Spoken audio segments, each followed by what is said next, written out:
Hi everyone, Lady Rose here with you today, and I have been very generously loaned a deck to do a review on. A client of mine got this deck, and it is a beautiful deck, and she wanted to share it with me, and she said if I wanted to do a review, which I'm very, very grateful that she was able to loan it to me. So I've been working with it for about a week now. And this is the box. It's beautiful, isn't it? It just glimmers. And it's called The Threads of Fate. It's an oracle deck, and this is the Shadow Edition. Now, this is a deck done by Blair Porter and Britt June. So they co-created this.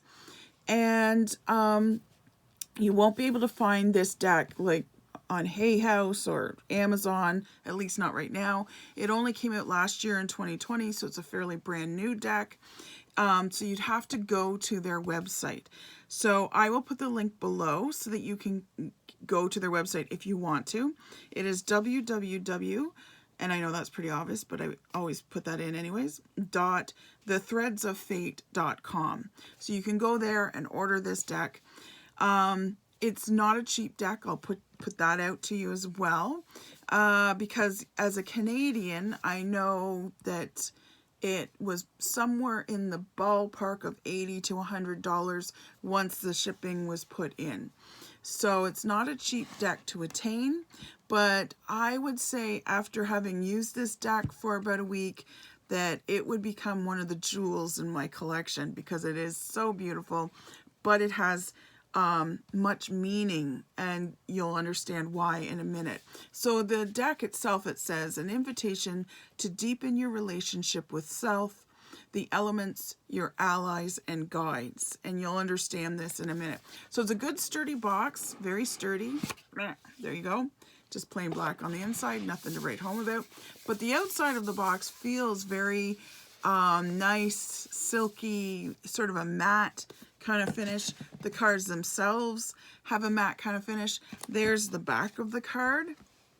So it's gilded, or it's gold foiled. It's not gilded. The edges are not gold. So they're just regular plain old edges, but you get lots of gold in this deck, not to worry, because every card is gold foiled. These cards feel very velvety. They're smooth.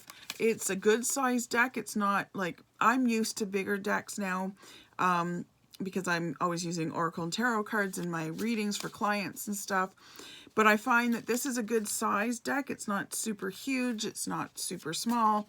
And because my hands have kind of got conditioned to slightly larger decks that I find small decks I can't shuffle them anymore. But this is definitely bigger than a playing card deck, but not so gargantuan that you're like, oh my gosh, I can't do this. So, and like I said, they've got this sort of matte feel to them. They slide really nice. They're very velvety to touch. And then it also comes with the guidebook. So there's the book. Even the guidebook has beautiful gold foiling. It's a fairly good sized book. And I'm going to go into this in a minute. But I'm going to show you a few cards first. So we've got this one, Compassion. Beautiful, right? Then we've got Ask Body. And I could see doing using these cards for a reading for sure. Reflect. And I've also said too, like when I was, sort of going through this deck, a lot of times oracle cards are sort of a side dish for me because I do tarot readings. I'm a master professional tarot reader. So I often will do triple and quadruple readings, but I incorporate, so I start with tarot and I incorporate in some oracle cards, but the oracle cards are kind of side dishes, as I call it.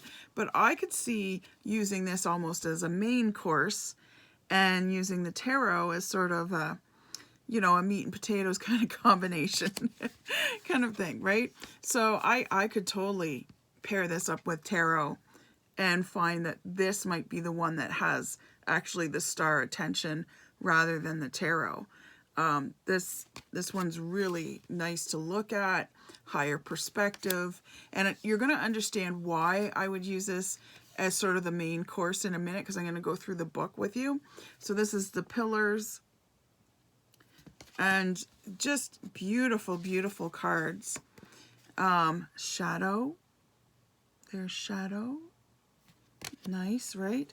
It's a 55 card deck, so it's a little bit bigger, or, you know, more cards than the average 44 deck. And this one is Reclaim, like that. This one is the Universe. Ooh, nice. The Universe. And as you know, I'm not going to show you every card because that's part of the surprise I leave for you. If you decide to get this deck, you'll have some cards that you haven't seen. So it'll be very cool for you to find those cards. The Alchemist. I love this one. The Alchemist. And it's a 55 card deck, like I said. Connect to the Heart. And then, oh, my favorite bird, the peacock. I'm actually making a Book of Shadows. I do junk journals that are Book of Shadows focused. So this one is one that's being made, in the process of being created. So Book of Shadows, and it's all going to be sort of peacock themed, if you will. I do junk journals as a thing. I don't know, I just love the creativity of them. And the cool thing is I just gave one away this morning during my Facebook lives, where I do card draws and stuff, but I also do draws for different prizes. And this Friday was the one for the junk journal that I was doing. And I'm just looking around to see if I can find it, but I can't. It's tucked away because it's already been won by someone. But with my junk journals and my book, like, because I said they're books of shadows, so I include in them lots and lots of information. I have little sayings, I have different spells, different rituals, symbols, incantations, some history, just some fact kind of stuff, like this is this herb and this is what it does, or that sort of thing. So it's packed full of that kind of stuff. A lot of it's tucked away in secret little envelopes and compartments, so you kind of have to find that information within the book. But a lot of people that have purchased or gotten one of my junk journals that are Book of Shadow junk journals have said I leave a lot of really generous space within them to write, because a lot of times, you know, as a witch, or if you're on some kind of spiritual journey, you're journaling, you're writing, you're recording what spells you've done, what day you did it, how well it how well the results came for you, when the results came, how long was it from the time you cast it to the time you got it, and what ingredients did you use, and that sort of thing. So as you can see, like, this is, I don't know if everybody knows what a junk journal is, but this is just the beginning of this one. So this is my fox one that I'm doing. So this is going to be very nature kind of based. A lot of animal spirit guide kind of information is going to be in here once I'm finished it, but there is a lot of pages there as well to do some actual writing, because like I said, this is part of your spiritual journey when you have a Book of Shadows. So that's that part. So the peacock just reminded me, because I'm really excited to be working on this peacock workbook. Back to the Threads of Fate. So this is the guidebook for it, like I said, and there's a reason why I wanted to touch on the guidebook, because this is more than just a guidebook. So first of all, they give you some specific spreads if you want to do them. This is mapping your internal landscape. We've got mirror work, which is nice, and then we've got a couple others here. Inquiry, and define the situation. And then of course each spot, it's talked about what each one is. But this oracle deck is actually very much set up almost like a tarot deck. It's not that there's tarot cards in it or anything like that, but they've got the earth cards, right? So they've got north, winter, stillness, stability, body, resource, shadow are all keywords there. And then they've got the air cards, so the air cards, east, spring, movement, mental, inspiration, swiftness, and openings. And then, of course, they go into fire, which is the south direction, summer, transformation, action, cleansing, quickness, and power. So just some keywords for that element are also included. And then they've got water. So west, autumn, intuition, the subconscious, mystery, receptive, and fluidity. So each of those elements, of course, each of the tarot suits represent those different kind of elements as well. And then as a final section, they've got the ether, which to me is very reminiscent of the major arcana, and then the element cards are more the minor arcana. So for ether, they've got unseen, archetype, in infinite self, spirit, analysis, and internal landscape. And definitely with the archetype, because each of the major arcana cards represents an archetype that we must learn lessons from and become enlightened human beings. And then they've got the index right in front, so it's a little bit hard to just kind of see it at first, but it's there. So I found it. So let's pull a card and just see. I want to see what it has to say. So it says withdraw. So it's got a little fox who's hibernating, and this one is withdraw. So withdraw, where's withdraw? Withdraw is earth. It's an earth element. It's on page 20. So let's get to that page. Okay, oops. Withdraw. So the cool thing is, for each card, they have a little rundown about the card itself. They have a spirit animal or spirit guide that will go with it. Then they talk about a plant or an herb that will also go with this card. And then they talk about a stone or crystal that will go with this card. So I feel like from working with this deck a little bit, first of all, this would be one of the few oracle decks that I do keep the book out for. As a professional tarot reader, it's kind of a faux pas to keep the book out and reference it when you're doing tarot. You should know tarot if you're going to do it professionally, and you shouldn't have to lean on a book. Now with my oracle cards, I know oracle cards come in many different flavors and themes, so you know it is hard to kind of memorize everything. Now that being said, I often don't keep the book out. I will read the book on a regular basis so that I keep up with what is going on with this deck. What, you know, sometimes I read it right before a client comes in, and sometimes I happen to read just the right thing, and sure enough that card will pop up and be like, hey, I was just reading about that. But so there are a few oracle decks that I will keep the book out. Like for instance, I have a chakra oracle deck that I use, and each of the cards comes with a special meditation. Now I'm not going to memorize 44 different meditations, so I keep that book out so that I can read the meditation. I'll often either copy it out for the client or get them to copy it, or they take a picture or something with their phone so that they can go through that meditation once they get home and do it, you know, for a few days or a few weeks or whatever they feel they need. So this one, like I said, because it comes with so many layers, so these cards are much deeper, I find, than your average card kind of thing. And I often will be doing triple and quadruple deck readings. So tarot is often the main course, of course, and then the oracle cards are sort of what I call my side dishes, right? Okay, you want to know about this, let's, you know, crack a card from this deck and see what it has to say. It's just added information, I find, which can be very, very helpful. Sometimes the oracle cards are very good at wording things in the way a client will kind of hear it, get it, and understand it.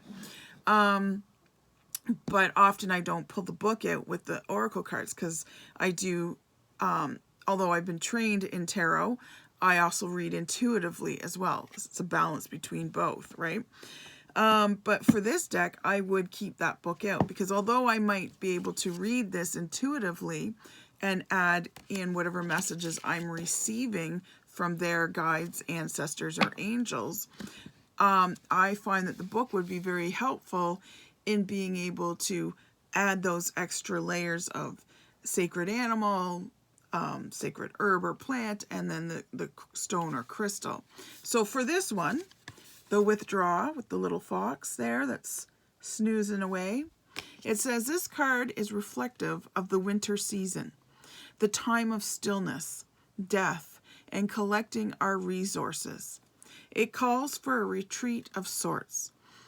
While our culture values productivity, doing, acting, and pushing forward, Spirit is asking you to take a break and to relax, which is something that's hard for some of us. Go within yourself, find stillness, gather your strength for what is to come. We often find the solutions we need when we step away from all that we are doing and allow ourselves to unfold. So true. So very true. Now the animal that goes with this, clearly, obviously, this one's a little more obvious, is the fox. So the fox teaches us how to find balance between social and solitary. While foxes may spend some time within a pack, for the most part, they are solitary creatures that hunt alone and then retreat each day to their den or hollow. The fox teaches us how to be comfortable alone, no matter where we are or what we are doing. Call upon the fox if you struggle with feeling at ease in your own company. So that's a good lesson. A lot of us don't know how to enjoy our own company. So the fox is our guide within that realm of learning to enjoy our own company. Now the plant that goes with it is the yew. The yew has many incredible techniques that it uses to guarantee its longevity. Among them is the process where the branches grow internal roots so that even though the main trunk may die, a new tree connected to the original is already growing. Did not know that. That's very cool. Another process it uses is that when the branches reach the ground, they embed themselves and become roots that lead to the formation of a separate tree. The yew teaches us that to go within always brings a rebirth, that doing so regularly is a key to personal development. Call upon the yew as an ally if you need support in creating a container for for your personal hibernation. There's a little typo there, but and then the stone, I've never heard of this, piemontite. See if any of you have heard of that one. Piemontite, P-I-E, like pie, M-O-N-T-I-T-E, piemontite. So oftentimes when the words withdraw and hibernate are used, people envision solitude and inactivity, and possibly a cabin in the woods. But for most of us, this is not possible. We must still live our lives, maintain our relationships, and tend to what needs to get done. In doing this, piemontite is an excellent ally for bringing joy to the mundane and enlivening our senses while we still remain in the underworld doing our internal work. So this is so true. And this, what they're saying about piemontite really reminds me of making everything sacred, making everything a ritual.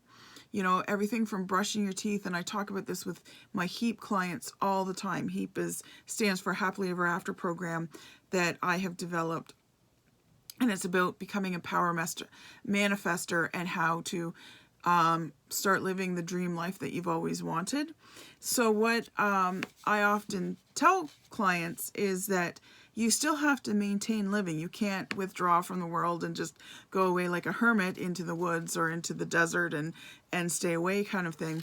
And by making everything sacred and making things a ritual, like I said, you can do it with brushing your teeth. You can make meditation out of doing the dishes and doing housework and doing the laundry or making dinner or whatever it is. You can make it a ritual, and therefore you elevate the mundane to a sacred level, and it allows you that space to be able to connect with the divine, to be able to meditate, to find that place of stillness within, even while moving.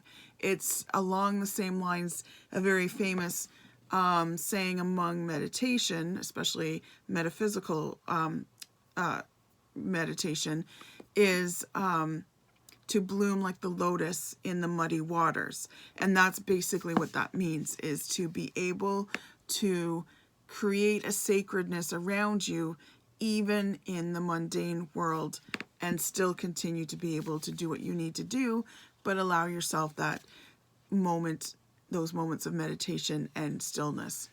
So this is a really cool deck. I've really enjoyed it. I hope you have too. There's another one, Take Risk. Show you a couple more before I go. Get Creative. And I love, love, love that they bring those layers, soul work. Love the bumblebee there. That they brought those labels to these cards. So again, I'll put the link down below because you won't be able to get this at, you know, if you go to Amazon or Hay House or wherever to get tarot or oracle decks. This one I believe it was just out last year, 2020. So this one was Play. Dolphins are good at that. So you'll probably only be able to get it at their website, which is www.threadsoffate.com. And what you're looking for is the Threads of Fate Shadow Edition. That's what I'm showing you. I'm not sure what the other editions look like. I'll have to go to the website and find out. Like I said, a client of mine loaned this deck to me to do a review. I thank her very much for letting me do that. She's probably gotten the website another sale through myself. And I thank you for being here. I hope you enjoy the rest of your day and that you found some helpfulness in reviewing this deck. If there's a deck you want to have reviewed, if there's one that you've been looking at, you're not sure you want to buy it or not, let me know in the comments below what deck you've been looking at, and I may or may not already have it in my collection. And if I don't, I never need an excuse to buy a new deck, and I would be happy to purchase a new deck and do a review for you so that you can see what the deck looks like. And again, like I said, I show you a lot of the deck, but I don't show you every part of the deck. Oh, that's versatility. There it is on the back. Yeah, so there we go. I hope you enjoyed it, and thank you so much for being here. If you can, please subscribe to my channel, click the bell so you'll know when new videos go up, and please make a comment of some kind. It helps my channel. Okay, take care. Bye.